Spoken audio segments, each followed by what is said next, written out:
Magyarország politikai berendezkedését sokféleképpen szokták címkézni, de abban mindenki, még Orbán Viktor is egyetért, hogy nem egy klasszikus, nyugati típusú liberális demokráciában élünk. Az az új állam, amit Magyarországon építünk, az illiberális állam, nem liberális állam. A hatalmi ágak szétválasztásától a politikai és gazdasági kapcsolatok összefonódásáig ez számos ponton megfigyelhető, és nincs ez másképpen az ország kormányzásával sem. Bár elsőre ez talán egy megfoghatatlan, elvont, amolyan köldöknézős témának tűnhet, valójában mindannyiunkat érint, hogy mennyire ismerhetjük meg az életünket befolyásoló döntéseket és azok hátterét. Erről fog szólni ez a videó, amelyben azt is megmutatjuk, hogy a magyar helyzet mellett hogy néz ki mindez Szlovákiában. A mögöttem látható épület az egykori karmelita kolostor. Itt található Orbán Viktor dolgozószobája, és itt szokták tartani a kormányüléseit is. Arról, hogy melyik nap mi történik ebben az épületben, folyosói pletykákon és háttérinformációkon kívül hivatalosan szinte semmit sem tudni. Miután a miniszterelnök 2019-ben a várba költözött, a karmelita apró rést nyitott az egyre szűkülő hazai nyilvánosságban. Hétről hétre meg lehetett állítani a kormányülésre érkező minisztereket, itt derült ki például, hogy nem Varga Judit írja alá a titkos megfigyeléseket, és itt találkozhattunk utoljára az azóta súlyos korrupciós ügybe keveredő Völner Pállal is. Önök elé nem állok szóba. A helyzet 2021-ben változott meg, amikor lezárták az épülethez vezető közterületet, a Színház utcát. A hivatalos indoklás szerint a szemközti építkezés miatt. Ott építési munkák zajlanak, és ezek még inkább élesbe fognak fordulni a következő hetekben. A bejutást lesz nehéz biztosítani. A lezárás óta eltelt fél év, és a forgalom láthatóan zavartalan a Színház utcában. Hiába van kitéve a kordonra, hogy csak védő felszerelésben lehet közlekedni, a miniszterek, államtitkárok és a háttérstáb tagjai bármiféle óvintézkedés nélkül megközelíthetik a hivatalt. Az ellentmondásra június közepén egy kormányinfón próbáltam rákérdezni. Szokott viselni védőfelszerelést, amikor megközelíti a karmelitát? Nem félek ennyire a miniszterelnöktől. Hát azért merül fel a kérdés, mert ugye a kordon, ami a Színház utca elejére ki van húzva, azon az a tábla szerepel, hogy védőfelszerelés nélkül belépni tilos. Mindenféleképpen meg fogom kérni a fővárosi kormányhivatalt, hogy vizsgálja meg alaposan a jogi helyzetet, és arra jutnak, akkor majd szólunk a kormánytagoknak, hogy azon az 1 méter, amik kilépnek a kocsiból és belépnek a karmelitába, addig bukósisakot, védőfelszerelést hordjanak. Egyébként ez nem 1 méterről van, csak munkatársak, az államtitkárok, a épületegyüttesben dolgozó háttérstáb rendszeresen gyalog közelíti meg a karmelitát. A sajtó viszont ugye nem tud oda menni kérdezni. Ott folyik, hogyha nem lett volna egyértelmű, egy komoly építkezés, közvetlenül a karmelitától 10 méterre található, nagyjából 10 méterre található épületben. Semmilyen másik építkezésnél se engednének oda közvetlenül, se újságírót, se más. Na de akkor miért lehet az, hogy ki van rakva a kordonra az a tábla, hogy védőfelszerelés nélkül belépni tilos, és senki sem visel védőfelszerelést, amikor besétál oda? Hát én azzal egyetértek, hogyha a közvetlen veszély az építkezés melletti nem 5-6 méteres sávban fennáll, akkor azt lehet, hogy külön el kell keríteni, de mondjuk ezzel nem biztos, hogy nekem kell foglalkozni. Mit gondol, hogyha lezárul ez az építkezés, akkor a sajtó ismét megközelítheti el majd a kormányülések helyszíneit? Hát én eddig is azon állásponton voltam, ez egy kisebbségi álláspont volt, hogy azt a szakasztot le kellene zárni. De eddig sem én döntöttem benne, ezért ezután sem én fogok. Hogy a kíváncsi szemek zavarták a hatalmat, az nem volt kérdéses. Amikor annak próbáltunk utána járni, hogy mit csinál pontosan a Fidesz propaganda gépezetét is irányító Rogán Antal, Szentkirályi Alexandra kormány szóvivő közölte, hogy nem tetszik neki, ahogy kérdezünk. Önök maximálisan túlmennek azon egyébként, ami a normál újságírói keretek közé vehető, azzal a zaklatással, aminek gyakorlatilag nagyon sok esetben például ide bejöve is kiteszik az embereket, akik próbálnak ide bejönni. A kormánytagot próbálunk megkérdezni a munkájáról, a zaklatásnak minősül? De azt gondolom, hogy ahogy önök ezt csinálják, az már bőven az a kategória. A karmelita körbekerítése egy szimbólum, amely megmutatja, hogy a hatalom mennyire szeretné, hogy a sajtón keresztül az állampolgárok belelássanak a működésébe. Ugyanebbe a körbe tartozik, hogy az ország irányítása szempontjából legfontosabb fórum, a kormány ülései lényegében titokban, a nyilvánosság teljes kizárásával zajlanak. Nem lehet tudni, hogy mikor ül össze a kabinet, és milyen témákat fognak tárgyalni. Amikor rákérdeztem erre a miniszterelnökségnél, nem kaptam választ. Az Orbán kormányok üléseiről sok évtizedes hagyományokkal szakítva már egy ideje hangfelvétel sem készül. Véget ért a kormányülés, hosszú menet volt. Az utókor csak összefoglalókból ismerheti majd meg, hogyan született egy súlyos döntés. Amit mi érzékelünk a politikából, vagy amit az állampolgárok érzékelnek a politikából, abból a szempontból a kormányülés nem feltétlenül releváns. Egyébként az ország működtetése és működése szempontjából nagyon releváns, de a kormány nem mindig azt a látszott akarja elérni, hogy a valódi munkáról esik szó a nyilvánosságban. Kevés tudásunk van arról, hogy egész pontosan mi zajlik a kormányüléseken. Az biztos, hogy ne egy olyan fórumként képzeljük el, ahová behoznak versengő előterjesztéseket, ötletelnek, aztán kisül ebből valami. Vannak, hogy mondjam, gyakorlati válaszok, amiket meg kell adni a kormányülésen, de a fő stratégiai kérdések ezek inkább a kommunikációs tímben dőlnek el. Ebben ugye Rogán Antal van benne, ő a kommunikációs minisztériumnak a vezetője, Habony Árpád, aki egy fontos tanácsadója a miniszterelnöknek, és hát néhány ember, akik még a frakcióvezető, akik, hogy mondjam, megvalósításában ennek a kommunikációnak részt vesznek. Tehát az nem lehet szerintem mondani, hogy a kormányülés nem fontos fórum, mert fontos fórum, de inkább ezeknek a stratégiai koncepcióknak az artikulálásában vagy gyakorlatiassá tételében. A döntéshozatalnak a folyamatát úgy térképezhetjük fel, hogy a miniszterelnök kabinettjében, Rogán Antal stábjában dől el az, hogy milyen irányba indul el a kormány, majd utána az egyes szakpolitikai célokat az adott minisztériumok valósítják meg.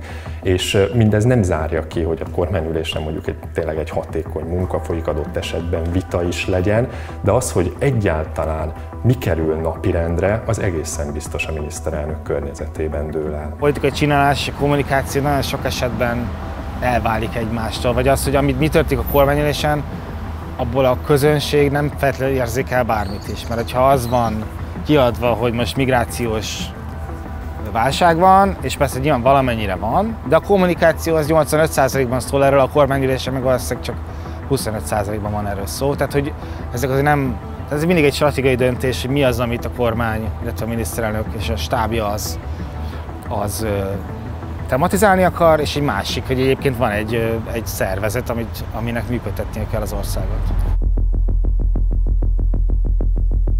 Az Orbán kormányok számára a látszat is kiemelten fontos.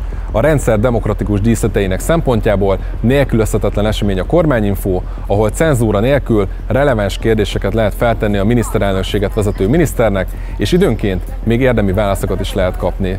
Igaz, a negyedik kétharmad ebben is változást hozott, és a kormányinfón is szűkültek a kérdezés lehetőségei. És a jövőben pedig abban állapodtunk meg miniszter úrral, hogy egy mindenki számára előre tudható, hiszen most jelzem ezt, 2 órás időkeret fog rendelkezésre állni a kormányinfók egészére, beleértve a kérdéseket is. Bár a kormányinfónak elvileg arról kellene szólnia, hogy milyen munkát végez a kormány, az idő jelentős részében a fideszes propagandagépezet dolgozóinak köszönhetően valami egészen másról van szó. Hogyan értékelik politikailag az ellenzék viselkedését április 3-a óta? Nem kellene a Jakab Péternek vállalni a felelősséget. Hogy szerint mi lehetett az oka, hogy kb. 850 000 ellenzéki szavazó 2018-hoz képest úgymond eltűnt? Hogy Márki-Zay Péter mellett nem álltak ki a szövetségesei? Hogyan fognak ezek az ellenzéki pártok a következő 4 évben együttműködni? Minek köszönhető a baloldalnak a történelmi bukása. A bűnbakkeresés mellett megkezdődött a marakodás egyébként a baloldalon. Még egy picit a baloldalnál maradva,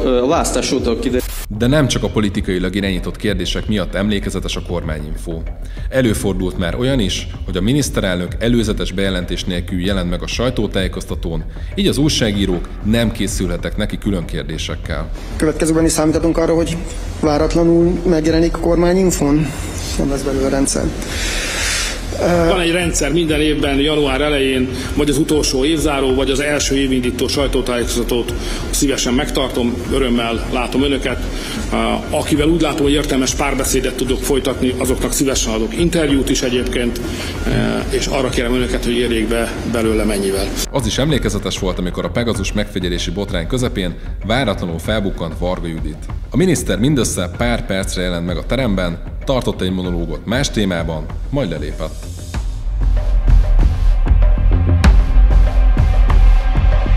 A Karmelita lezárva, a kormányinfón korlátozottak a lehetőségek, de ott van még a parlament, ahol a nyilvánosság elvileg megismerhetné a kormány munkáját és a döntések hátterét. Távolról nézve ez talán így is van, hiszen látszólag minden a helyén. Az országgyűlés hetente ülésezik, rendszeresen megjelennek vezető politikusok, akik időnként kérdésekre is válaszolnak. Akkor minden rendben van?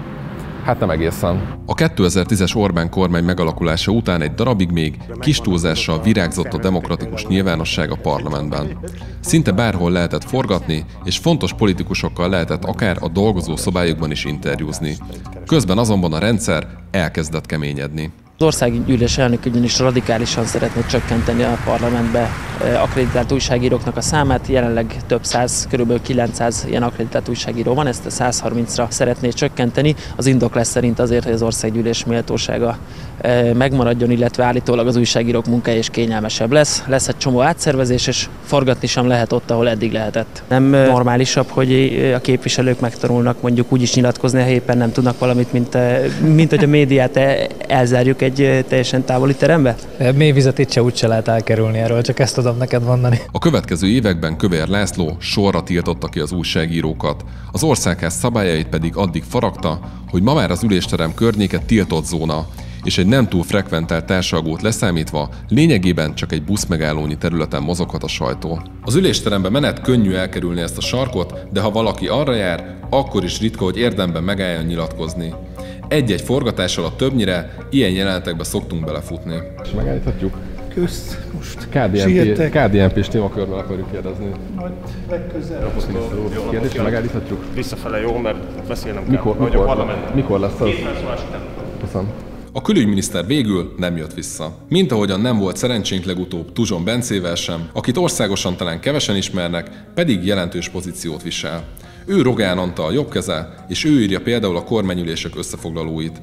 Hiába próbálkozunk nála, szinte soha nem áll meg nyilatkozni, legutóbb sem tett kivételt, mert éppen fontos közfeladatot ment ellátni. Interjú helyett egy videót gyártott TikTokra, ami a forgatásunk másnapján meg is jelent.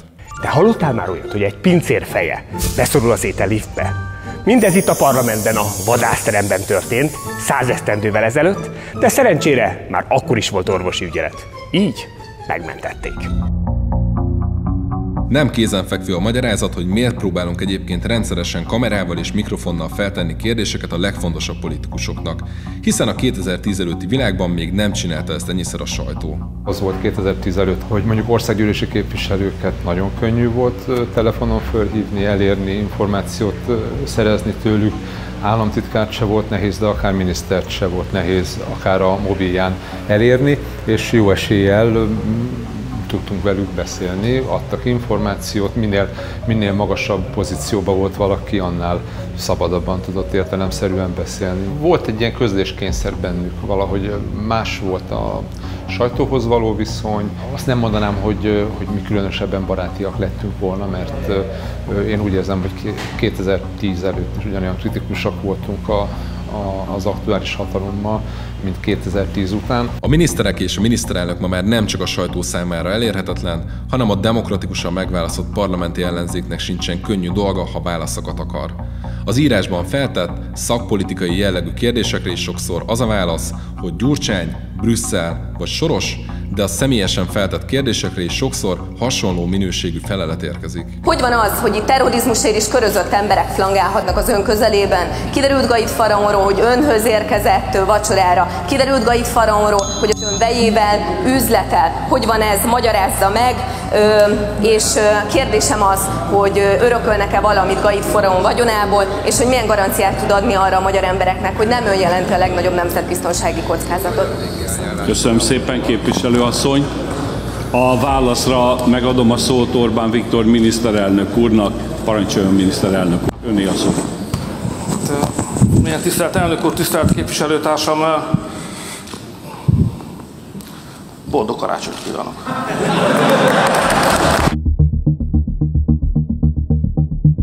Magyarországon 2022-ben szinte már természetesnek tűnik, hogy a közvélemény számára nem átlátható, hogyan születnek meg az emberek életét befolyásoló döntések, pedig egy normális demokráciában ez egyáltalán nem magától értetődő. Nem kell messzire mennünk, Nézzük meg a kormány és a nyilvánosság kapcsolatát, például Szlovákiában. Pozsonyban a kormányülések előtt a kabinet honlapján megjelenik, hogy mikor lesz ülés és mik lesznek azok a határozati javaslatok, amelyeket tárgyal a kormány. Az újságírók bemehetnek a kormányhivatal épületébe, és az ülés előtt és után is kérdezhetik az ország vezetőit, akik a saját területeket illetően időnként sajtótájékoztatókat is szoktak tartani. Amikor ott voltunk, akkor is azt láttuk, hogy a vezető politikusok szóba állnak a sajtóval. Ez már az utóbbi néhány kormány idején gyakorlatilag ugyanígy zajlik. Hajszálnyi különbségek vannak attól függően, hogy az egyes kormányok miniszterei mennyire szeretnek közvetlen kapcsolatot tartani a sajtóval. A Fico kormányok idején előfordult az, hogy a miniszterek a kormányülésre jövet annyira nem álltak szóba a sajtó képviselőivel, de ott is azért mondjuk az ülés után néhány szót azért az újságírókkal is váltottak. Az ülés a sajtó számára olyannyira megközelíthető, hogy még magára a tanácskozásra is be lehet menni vágóképeket készíteni. Mindez persze kis dolognak tűnhet, de jelzi, hogy a hatalom a legfontosabb döntéshozói fórumot nem csak a gondosan megkomponált propagandaképekkel hagyja illusztrálni.